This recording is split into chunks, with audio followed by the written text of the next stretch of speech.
Okay, now I bring in our wonderful guest speaker. I try to have her come on since I think this was in 2024, but her schedule was so busy. I'm very happy that we were able to catch her this time because I think I did ask like in November or October, something like this.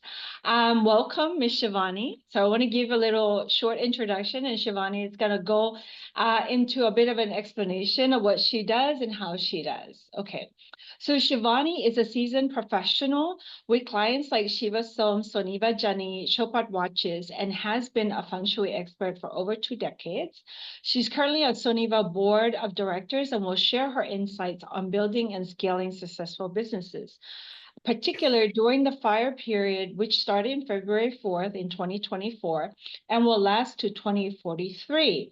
So currently, Mishvani is a Feng Shui master, practitioner, entrepreneur, columnist, and an aspiring writer. So everybody, please, let's give her a warm welcome. Thank you so much, Nui. Wonderful, warm words. I would like to thank you for inviting me for this podcast, and Sky, Ninja, Kunpin, your entire team who's been just spectacular guiding me and dealing with me. So thank you all. Thank you very much. Um, Nothing much to say. You've already said everything, but I've dabbled into feng shui for many, many years. I don't like to call myself feng shui master because I feel I'm still learning with every property that I deal with or every project I undertake. I've studied under different masters, but a lot of what I practice is self-taught. I have a library at home of some very rare feng shui texts which are not produced or published anymore. So I study a lot, I do a lot of research, and over time, my business has developed to the degree that I take big projects. I avoid taking small projects. I specialize in hotels and resorts, big offices, factories. I've worked in many different countries from Dubai to Kazakhstan, India, Maldives, Europe, just about most of the countries. It's been a great journey and I'm still learning. And thank you for giving me this platform to reach out to more people.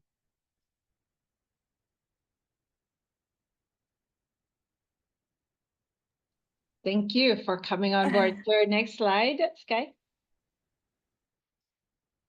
So I'll just go directly into this subject because I think a lot of you are interested in what is coming up in next 20 years. Um, Feng Shui is basically divided in 20-year cycles. And the current cycle that we are in is period 9. And it started, like Noe mentioned, in February this year. Can we go next slide, please?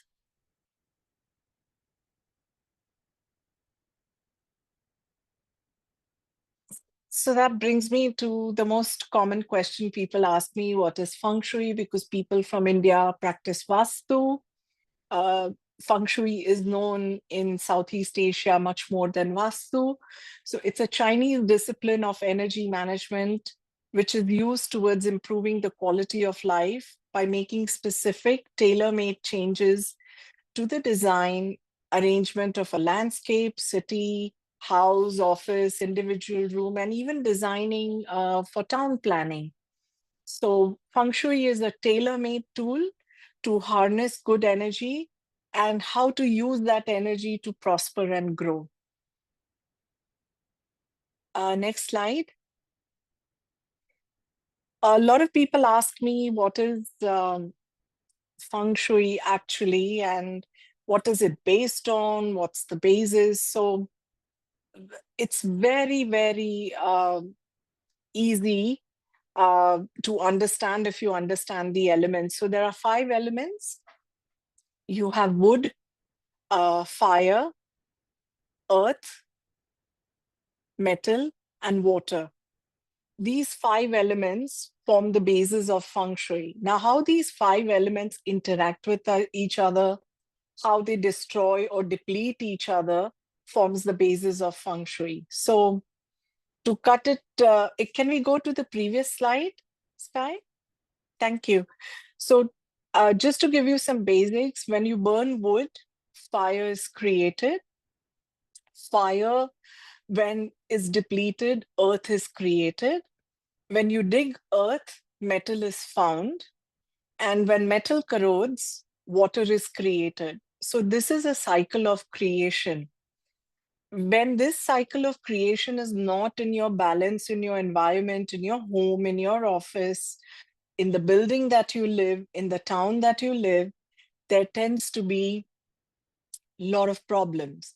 So if you have too much fire, it will burn wood. So what we are seeing right now in California, if there is too much water, there will be tsunami, which we saw in Southeast Asia. So the entire basis of Feng Shui is interplay of these elements, how they balance each other and how they destroy each other. Next slide, please. So this brings me to a very interesting concept of Feng Shui that not many practitioners talk about. Feng Shui is basically divided into 20-year cycles. So what that means for normal people or people like you and me is energy changes every 20 years. And we have seen that over the years. For example, you've been going to a particular mall and a particular shop for many years. The shop is still selling the same services, same goods, but for some reason, after a few years, the shop starts to record losses. There are not enough customers, the footfall increases. Only one aspect has impacted the business, and that's the aspect of time. So time changes energy. What is good today may not be good tomorrow. So what you need to plan for your home, for your life, for your business, taking into energy changes coming up every 20 years. It's a 180-year-old cycle. So every period is 20 years. And every period, every 20-year period is dominated by one single element. So period 1, 2, 3 was in the past, 4, 5, 6 as well. We are currently in period 9. And as you can see mentioned on the slide, the element for this period is fire. Now, this period started in February, and it started with a bang. We had a lot of air crashes, a lot of disasters. Of course, the California fires is all over the news. So fire is the predominant energy for this coming 20 years, which is February 2024 to January 43, yes. And this fire element is going to be strong for these 20 years. And I'm going to take you a little bit into what to expect in this 20-year period. Next slide, please. So the period ends in January 30th, 2044. Now, in these 20-year periods of fire, is everything going to be bad? Are we only going to see bad things, or are we also going to see some good aspects coming out? It's going to be good and bad both. And I'm going to take you through both so you can see what you can apply in your business, how can you grow your business in this 20-year cycle, and what you can avoid. I'm also going to take you through what countries are going to do well in this 20-year period. So if anyone's looking to make investments, can look at those countries. Next slide, please. So before we go in, this is a little bit of technical stuff, but I've purposely put a trigram. A trigram is a kind of diagram in Feng Shui that we use, where we use straight line and a broken line.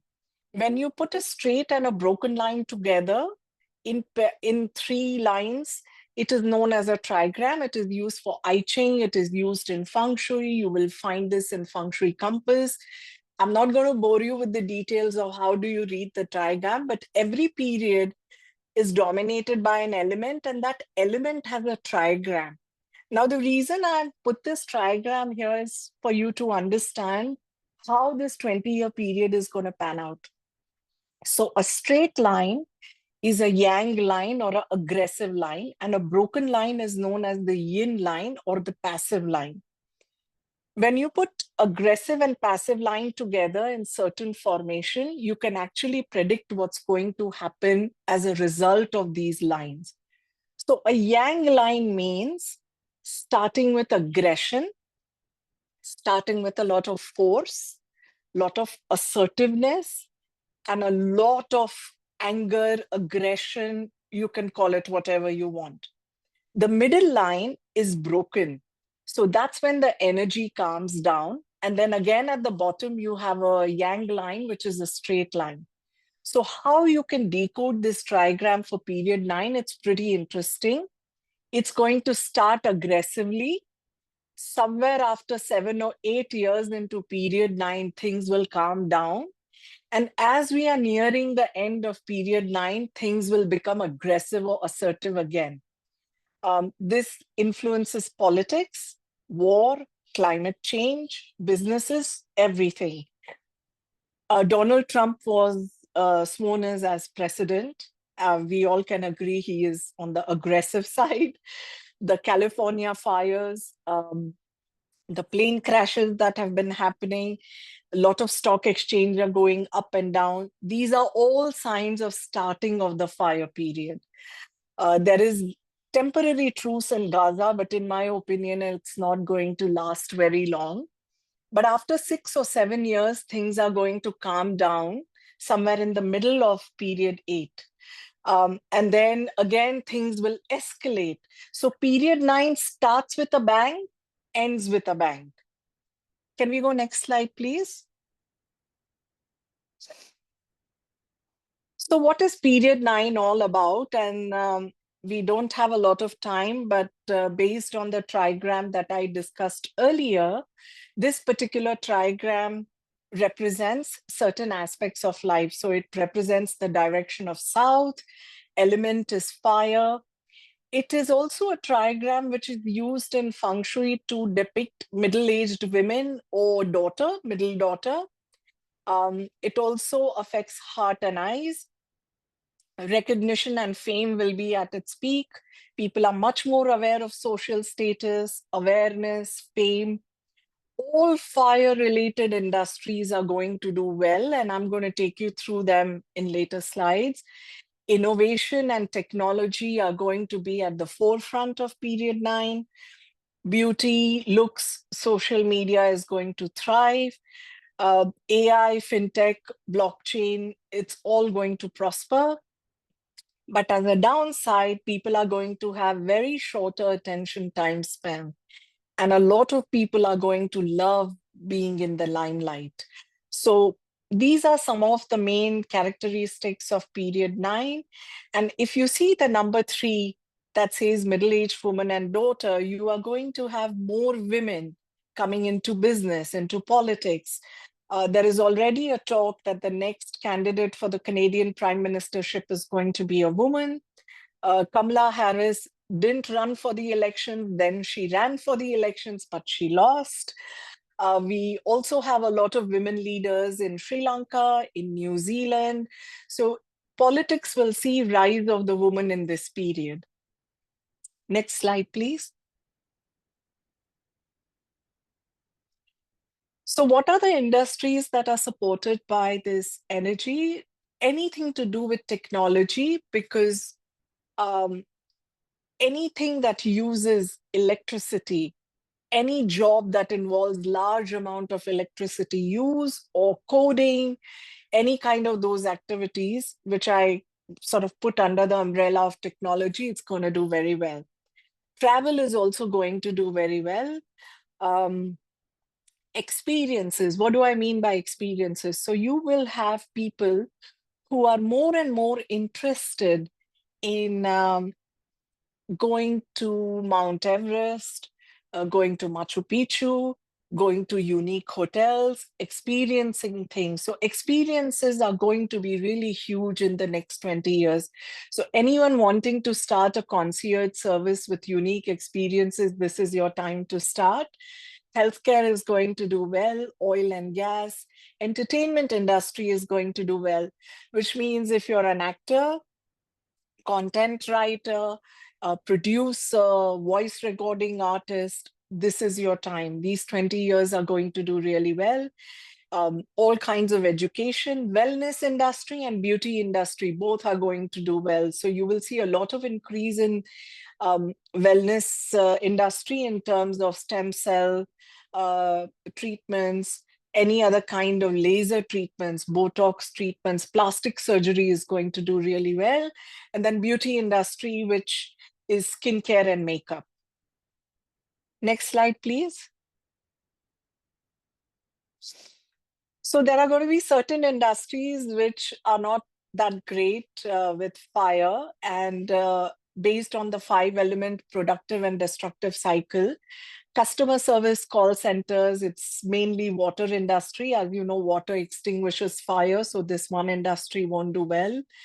IT, as in the traditional IT people that you have in the office, will become less because a lot of it will be automation and technology based.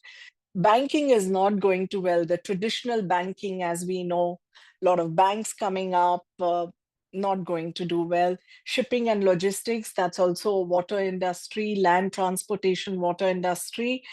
It's not here, but I can tell you real estate is not going to do well in next 20 years. Real estate boom was last 20 years because it was period 8. It was dominated by element earth, which relates to construction industry. But this particular period, you will not find Gen Z or millennials buying property anymore. Next slide, please. So what are some of the calamities that are we expecting? Bushfires, lightning, thunderstorms, volcanic eruptions, earthquakes. There's going to be a lot of water shortage. And it so happened in LA, there was water shortage when the fires are still going on. Bombing, war and ammunition, fire disasters, global warming, extreme weather, and plane crash. I did this workshop last year, and the participants were quite shocked when they read this because none of the things that I'm describing that has happened in the first half of the year had happened at that point of time, and people were quite upset. Oh my God, it's going to be a bad year. And then a lot of this has already transpired from January onwards, actually December onwards. So we are very much into period 9 with a bang at this point of time. Next slide, please.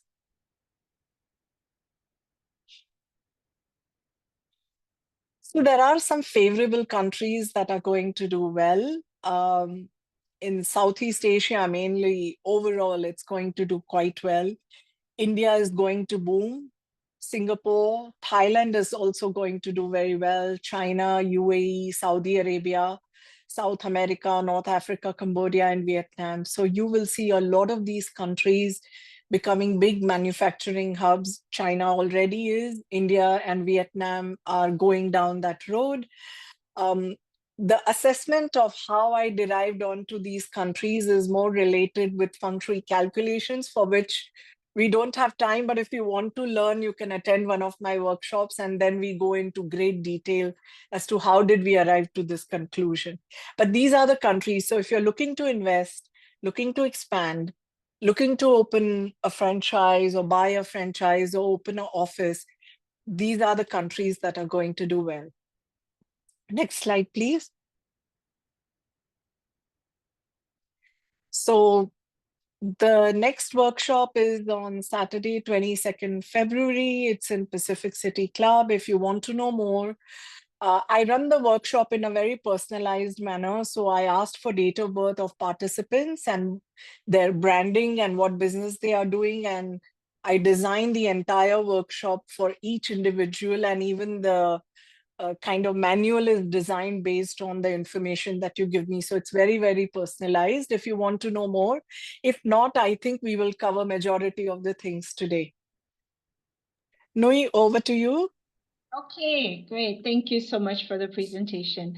Again, I just want to share with everybody who may have questions and would like me to read it. Feel free to write it in the meeting group chat. In the meantime, we had prepared some questions ourselves. So thank you, team, for getting that organized. So I'll just shoot out the first one. What do you think are the what are the misconceptions about Feng Shui?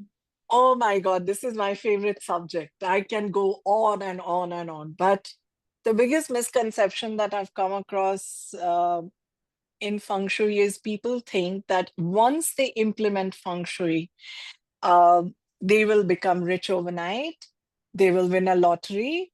They'll be able to buy a Mercedes, maybe land a good looking guy, retire very early by putting funny looking frogs, funny looking statues. Their luck is going to change. I'm sorry to burst all your bubbles. That's not the case. That's the biggest misconception. Um, Feng Shui is about balance. And when you implement Feng Shui, all that it does, I'll give you an example how it helps you. So if you're driving a car and there are a lot of roadblocks or say speed breakers, speed bumps, your driving speed is going to be slow because every time a bump comes, you're going to slow down. As a result, you will reach late to your destination. What Feng Shui does, it kind of reduces the number of speed bumps you're going to have along the way, but you still have to drive to where you want to go.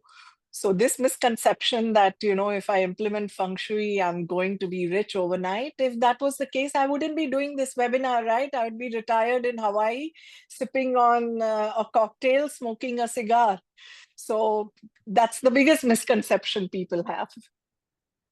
I think there was a lady in the news about, I don't know if you watched it because it's on Thai television, and she's a very wealthy person, and she talked, it was a sinsay in Thai is sinsay, right? Yeah, Hong Tui sinsay. And then so he talked her into spending something like 2 million USD, which is roughly around yeah, 67 mil or 60 yeah. mil or something like this in baht. And yeah, and she was really upset and she wanted to take him to court because of this, it's almost like I put in this and I should get this. It's almost like you put in an order to the universe, Yeah. and somehow the universe is supposed to. To add to that, Noe, there are some very famous cases in Hong Kong where a feng shui master, so-called feng shui master, has advised a film star and her career has kind of gone really bad and things have not worked out and she took him to court. It's a very famous case. I forgot the name, but um, so feng shui is not magic. Neither is it black magic, neither is it white magic. It's just not magic. It's a Mm, practical application on how to balance energies. And this is mm, when I tell people before you buy any items, before you go on to Chinatown to buy anything that's so called lucky items, have you ever thought that this industry was created to make money and not really help people because these items are manufactured in bulk and people need to sell them? So a lot of superstitions are attached that if you do this, something good will happen. I don't follow that brand of feng shui, and neither have I ever believed in it. No. okay. Because there's they tell like really interesting stories. Because I go into Chinatown and they say, oh, this is the General Zhao on the Yeah, tower, and this is what you need because of the bad star or Charshi or something like this, and then like, because we don't know how to calculate that stuff. So, let me ask everybody, even who's on the chat and listening to this podcast, one question. When someone tells you that by putting a frog at the entrance, you're Mm, going to make a lot of money, or money is going to come in, how mm, many people know the story of the frog? Or how mm, many people actually know the story of the laughing Buddha? And how many people know how did the Pakua mirrors become Pakua mirrors? It is culture specific. Chinese people can relate to it because they've grown up listening to these stories. So it's more of a psychological effect. But if mm. I'm designing hotel for an Arab client who's Muslim, and I ask him to put statues, that's a big no. They will never do it. So, but if I ask them to put like a verse of Quran at the entrance, every time they enter home, it's going to look amazing and they feel amazing. And it's more of a psychological effect, I feel, knowing. So items have psychological effect unless there are certain items that help you to activate certain elements. But other than that, if you like them, you like displaying them, go ahead, buy them all, no problem. Okay. I got a question from Dipti. First of all, she says, thank you for your presentation. She wish she knew about franchise and investment and training coaching would do well in this period because she's also a coach. She Yes. wants to know, do you believe in crystals and do they help different periods? Okay. Nice question. Nice chatting with you, Dipti. So I'll address the first question first. The 20-year period, fire period, is a period for consultants. All consultants are going to do well in this period. Coaching, mentoring, mental health, because remember, one of the industry that's going to do well is health. So even mental well-being, coaching people, guiding them, running any institutes, it all comes under period 9 profitable businesses. So you are in the right field, nothing to worry. All I can say is keep working towards your goal and you will achieve it in this period 9. The second question about crystal is, so crystal is basically earth energy because it's made out of some kind of stone or glass. Do they really help in feng shui? I don't think so. I have been practicing feng shui for years now, and I've worked with some really big names in the industry, and I've never used crystals. Some people do specialize in crystals, how they can kind of benefit your health and your business. I'm not an expert on that field, but is it a feng shui item? If you go to the original texts of feng shui, crystals don't appear anywhere in any of those texts.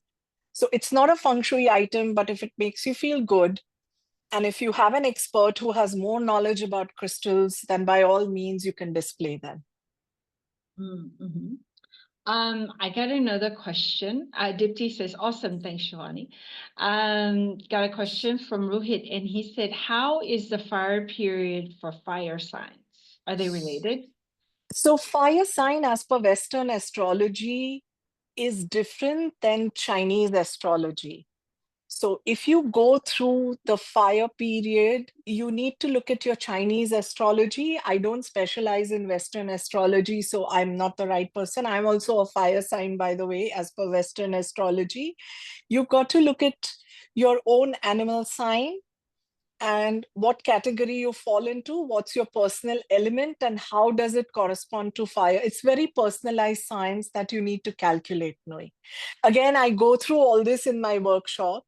And if someone has a question, they don't want to attend the workshop, but they have a question, they can always email me. No problem. Okay. How about dog? I was born metal dog. Dog is a friend of 20-year fire sign. So dog is going to do well in period 9. I'm also dog, year of the dog. So that's a different workshop.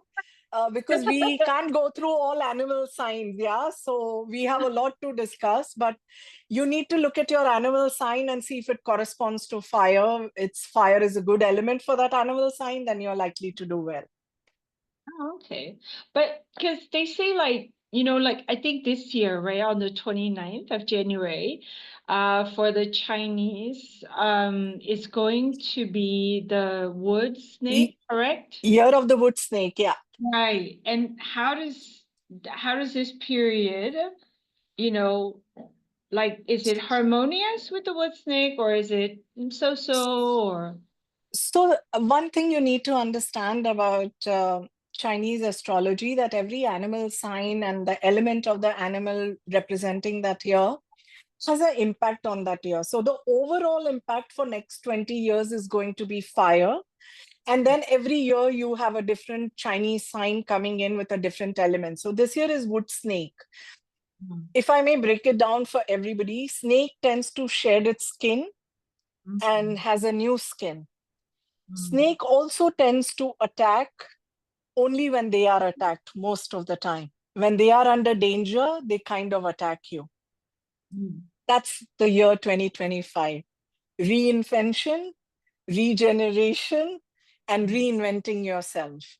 That's 2025. So anyone wanting to lose weight, write a book, buy a house, or get married, any kind of changes, and especially personal changes within yourself or your any personal goal where you really want to transform your life, this year the energy will kind of support you in doing that because it's the year of the wood snake. And remember, when wood is burned, fire is created. So this year, you're going to have a lot more fire disasters because the year is a wood year. Okay. All right. So let's get again. I want to remind people, if you got questions, feel free to put them in the chat.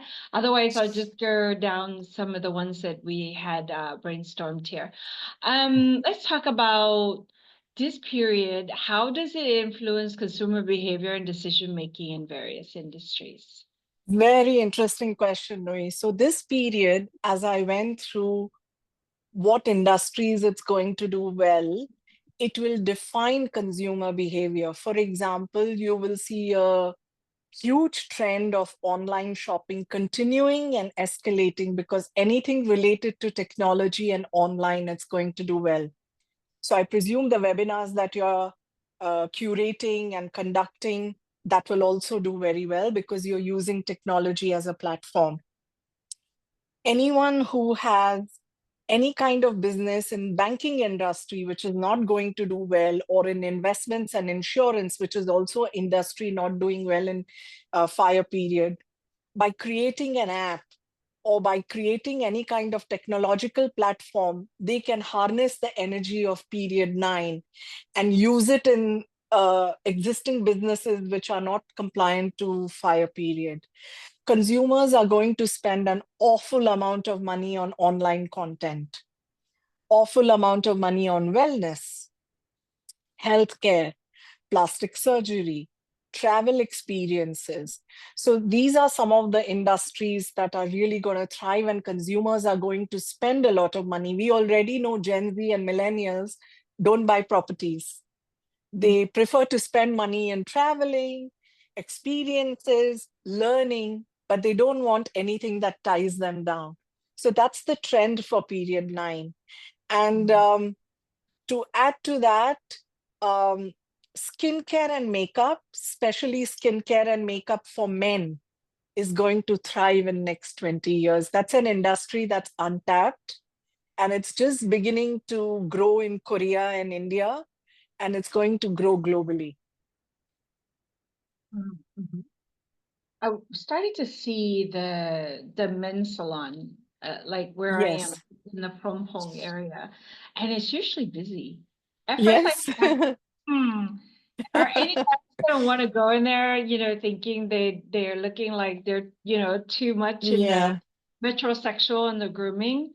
But actually, every time I walk past, there's at least 4 or 5 guys in there getting some, and it's that salon where it's like got it's the same brand called Take Care. So like a one Yes. female on the other side, and they're Yes. both busy. So it's like, okay. It's one other. So if someone, I'll just take an example of, say, wellness industry. Now, after COVID, wellness has kind of exploded. Everybody wants to work in wellness or do something related to wellness. Massages or any kind of healing therapies, these are done to death now. People are looking for something new, new experiences, new therapies. So it's your time to put your head together and come up with something unique offering that no one's offering in the market. Or if you're manufacturing beauty products and skincare, what is it that is missing and people want? Or what gender that you're not addressing? And this is how you pick pockets of where you want to put your money or effort or start a business, and you can thrive in period 9. Or simply by curating experiences. I have a client who's just started like a concierge service in Dubai, where he curates very unique experiences in Dubai. He's booked out for next 2 years. So Wow. it's, and also one other industry that no one talks about is content writing. Because when you have so much of content being generated on social media, on entertainment platforms, movies, Netflix, Amazon Prime, I mean, so many portals now, who's going to write them? So it's also, period 9 is also a period for writers and content writers. Yeah. That's I was looking at Gary Vee's new book, or is it the Day Trading Attention? And it's about a playbook for content creators online. Yes. So how to do that, and because he says in 10 years, social media is not going to be the same based on how AI will reshape us So in the way that AI we is going to grow, Mm. but also remember, Nui, every other person is going to use AI. So how is your content going to stand out and be different? So original content writers are going to be in demand. Though AI is going to do well, it's what you bring to the table and how unique it is and what's your thought process and how are you different from everybody that's going to get you work. Your secret sauce, right? Yes. Yeah. I play with AI, but I feel like I have to add in my own stuff after because I have to re-vet it, because the way that it writes Yeah, time is a bit it's too not accurate. It's not not accurate, accurate. it's a bit robotic by the time you read Yeah, it, like just to say it out loud, it just doesn't yeah, flow sometimes. So yeah. I got a question from Jay, and the question is, Sure. what does this fire year mean in terms of relationship, personal and social? You can throw in professional too. So fire period, as you know, is a very robust, very strong, and very aggressive period. And that energy will reflect in your relationships as well. So if it's a personal relationship, if both partners are fire element or wood and fire or um, water and fire, there'll be a lot of conflict. Again, going back to the 5 elements that I covered earlier, it's the interplay of relationships will depend on what element are you. So if someone is a fire element and the partner is the water element, water extinguishes fire, likely to be conflict. If someone is a fire element and partner is metal element, fire melts metal. So the person with fire element will dominate the partner. And the same goes in business relationships. In all honesty, do I go this much into depth when I'm looking at Feng Shui projects? When I look at if there are partners and partners are having problems, then I do look at their date of birth and see how the elements match up. But I think if you're married for 20 years, 15 years, you've been through everything, then I don't think this period is going to escalate much in your life because you've already been through a lot. But if you're looking to start a business, you have a business partner in mind, then it would be worth checking out elements and matching the 2 dates of birth. I hope this answers your question, Jay. If it didn't, then you can ask a follow-up question. So I got something from the audience. Oh, Jay said thank you. Um, what are the key characteristics of businesses or brands that are likely to thrive in period 9? And how can existing businesses adapt to align with these characteristics? Can you? Great question, Noe. Any business that is operating at this point of time, or if you're starting to, if you're wanting to start a new business, there is no escaping inclusion of technology in your business. Because fire period, fire energy thrives on technology. And creating an app, creating an online portal, providing your services online, offering webinars online, offering coaching online, doing anything online, putting your products online so people can purchase, using social media, using advertising, using marketing, your kind of services, branding, using your branding aggressively. So creating your branding to suit period 9 is step 1. And once you have that in place, then everything else will just follow. So all the existing businesses can incorporate technology, look at what businesses are going to do well in period 9 and how can you diversify as a business into one of those fields. And if you can't diversify, can you invest? Can you be a sleeping partner? Can you be an angel investor? And you will surely benefit from one of these industries. But sticking to your gun and saying, I'm not going to make any changes, improvements, my business is doing well, that's also fine if you're comfortable in the space that you are. But fire period comes once in 180 years. And it's very good for business, extremely good for stock exchange and investments, extremely good for technology. By incorporating these elements into your business, you can become period 9 compliant business. Besides the ones that you had mentioned already in the slide, Shivani, do you see like industries or sectors that you think will experience significant growth during this period 9, and why?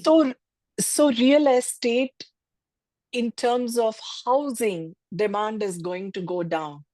But real estate in terms of farming, agricultural land, and also building malls, having plots where you build commercial properties, that's going to do well. Farming as an organic farming, because again, it's related to health. So people are going to be more health conscious. So I know a lot of young people these days are getting into farming all over again, organic farming. When you go to farmers market, you see some very dynamic young people there. So that's one industry that's going to do well. And also, you need to look at different countries and to see which countries offer unique travel experiences. And if you tie up with those countries, or if you have curated experiences and you tie up with another travel agent, publishing and writing is going to do well. Because writing and publishing is wood element and wood supports fire. So even though everyone is saying people are not reading, books are not being published, this 20 years, you will see people going back to reading, and book publishing is going to be at top again. I think it goes in cycle a little bit, kind of Yeah. just like many things that like goes out of fashion and comes back into fashion. Dipti has a follow-up question. I wish to know, as you said, stocks will do great. I do invest in industries that will boom in period 9 and avoid shipping industry or banks, for example. So she's asking Yes. for some pointers for investments. So the pointers would be, if possible, stay away from real estate investments in the countries that I did not mention.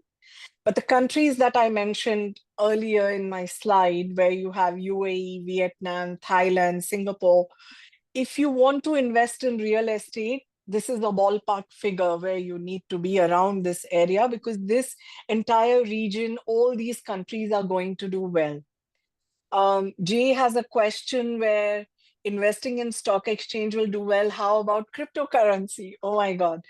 So as much as I don't like cryptocurrency, but it is going to boom in next 20 years. It is.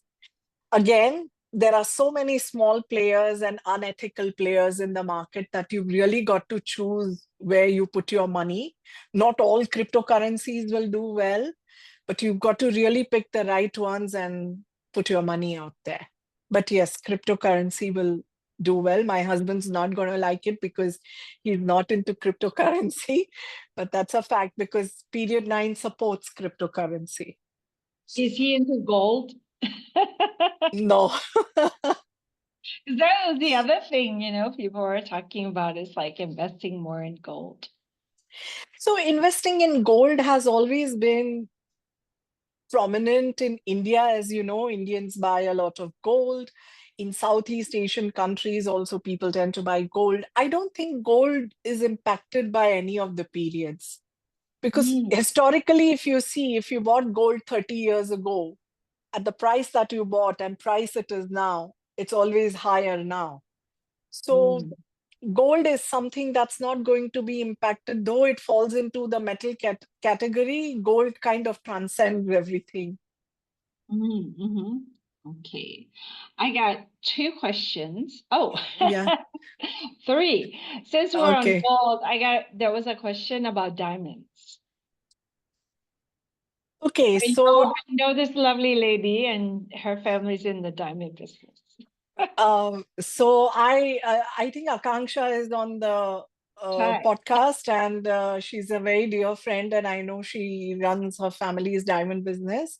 Mhm. Lab grown diamonds are going to boom because technology is used to produce them. Mm. Diamonds through mining is going to decline big time. You will still have multimillionaires and billionaires who will spend on buying expensive stones. But before, the aspiration of the upcoming middle class was to buy a diamond necklace or a diamond ring. That will no longer be there because lab grown diamond will be affordable, ethical, sustainable, and it supports fire industry. Okay. And another question that I got from Amel is, he says, great insight, thank you. Any trends around marketing strategies that will do well, especially with attention going down? I So, uh, attention, I don't know if it's going down. I'm thinking it's like it's too fragmented. I don't think attention is going down. I think people are just too distracted with so much content out there. So, to answer your question, Amel, short content is going to do very well. Short content, 1 minute, under 2 minutes. 2 minutes is still very long. So, I would say 1 minute formats are going to do well. And if you go into Instagram and Facebook, you can already see Reels does best than long form videos. So for marketing strategy, I think short form content, eye-catching content, something very different. Because if you're writing what other people are writing and producing what other people are producing, it doesn't set you apart.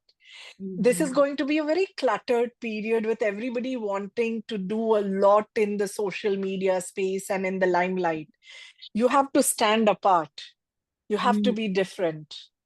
And you have to be authentic because I strongly believe customers know who is authentic, who is not. I like that you said it because we're about okay. Amel sent little hearts. We have a press release that are about to go out because we're launching this year with a new slogan. So our slogan is branding from the inside out, and Oh, that's great. it's about authenticity and Yeah. transparency. And we back it up with some research. And prior to us meeting just now to prep for the webinar, we were just looking at the infographic. So it's slated. We were trying to get it out today, but because of some of the other items we had pendings today, we were pushing it to tomorrow morning to send it to the media. I'll share with you afterwards. My last question to wrap up this webinar is, can you share examples of success stories of global brands that have effectively leveraged on Feng Shui principle to enhance their business outcome? So, since we are running out of time, but I'll give you this example of office that I designed many years ago. It was the biggest diamond company of Belgium, Gembel Diamonds. Um, they were my clients, and they opened a new office in Mumbai. And the minute they opened the office, all the brothers were fighting with each other. It was a family office, so four brothers had a stake in it. And they were fighting, and there was chaos. The business went down, the health deteriorated. So, after putting almost $2 million to design the office, they realized we need feng shui. So, that's when they asked me to come and have a look at the office. And as I entered the office, it was so scary because the entire ceiling of the office, they had curated daggers made out of frosted glass. So the Mm, blade of the dagger was yeah. kind of pointing down. Yes. And it was supposed to be a piece of art. I don't know who would create art like that, but hey, that is subjective. And they had bought this piece. And in the main offices where the four partners were sitting or four brothers were sitting, they had displayed those knives in the entire ceiling. So I was a bit scared when I looked at that. It didn't look very nice.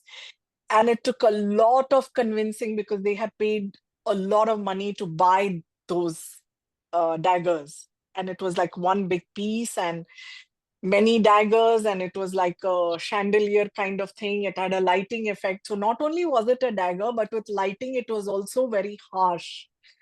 It took me 6 months to convince them to get rid of that and just make a plain white ceiling. They did it. And they didn't tell me if they got the results, but I got a lot of projects after that with them. So it worked. Okay, so entrance to your company is very important, yeah? Yes. Entrance is very important because entrance or the door of your house or your company or your office or your factory, that is going to be a very active area because people are going to come in, go out all the time. If you don't have favorable element in that area, it's going to cause a lot of problems. I was invited by one of the biggest steel factories of in Dubai, Alam Steel. They were having a lot of problems with employees. People were not staying in the factory and they were making huge losses. All I did is change the entrance for them, and things were fine after that. It was just about changing the entrance, creating the kind of element that was needed at the entrance, and everything else fell into place. So sometimes it's the entrance, sometimes it's the whole property, but for that you need to go into detailed calculations. Okay, well, 303. I'm kind of into numerology too. So thank you, Shivani, for all of that. And I don't know if we have another slide to show Sky for her workshop. How can people get in touch with you? If So, they want to sign up for your next workshop so or I will just put my email in the chat. If anyone wants to reach out to me, they can email me. And hold on, I'll just kind of type. okay. Do we have here? Okay, here we go. That is at your LinkedIn, I think, right? Yes, but I'm not very active on LinkedIn as much as I admit, like I'm not. But I'm very active on email. I'm not much on social media as well because I prefer that my work speaks for itself rather than me advertising it. But if anyone wants to reach out to me, they can connect with me on LinkedIn. I'll accept your request. That's my email. If they have any questions, concerns, and they just want to have a chat, drop me a line. No problem at all. Okay, great. Thank you so much for Thank you your. so much, Kunui. It was a pleasure, and your team and you were wonderful. Thank you so much. Thank you. And thanks everyone for coming. Have a great day. Sawasdee ka. Swadika.